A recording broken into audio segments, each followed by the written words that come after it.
Hey friends, in this video, I'm going to show you how to make an exam planner in Notion. Guys, welcome back to the tutorial. And if you're new, special welcome to you.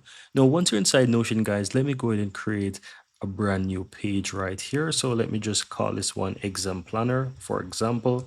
And once we do that, we want to go ahead and click enter there to move into the use of AI, right? Or commands, let's say that. No, all you have to do, guys, is look towards the bottom and you will find templates. This is the easiest way that you can use and set up an exam planner. So click on templates and you can just simply use a search at the top right and simple type in exam planner, right? Once you do that, you can hit enter and you'll find a ton of different exam planners. You'll find a bunch of free ones, but also there are a few that are actually paid as well. So you can go through the list and find some free ones.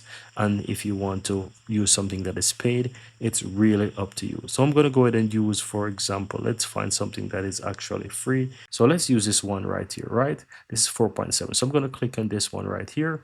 And once you click on it, you can preview it by clicking preview and you can click on add afterwards. And I'm going to choose where I want to add it. So I'm going to add it to this one right here. So let's click it here, and as you can see, the template is being added and it's going to come under my team space here, or you can add it to your private space as well. It's really up to you. Once it is done, guys, you can go ahead and you can click on it on the left hand side and you will see that you have your exam planner here. As you can see, it's the exam planner.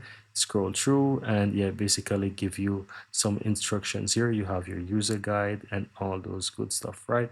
And as you can see here, it says exam planner. I can click on that and it's going to take me over to my exam planner, as you can see. And this is it. This exam planner. You can go ahead, you can play with it, you can modify it, you can set it up. You have a full-blown exam planner right here within Notion.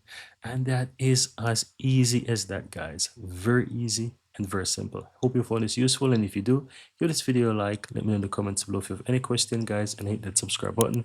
Thank you guys for watching and see you in the next video.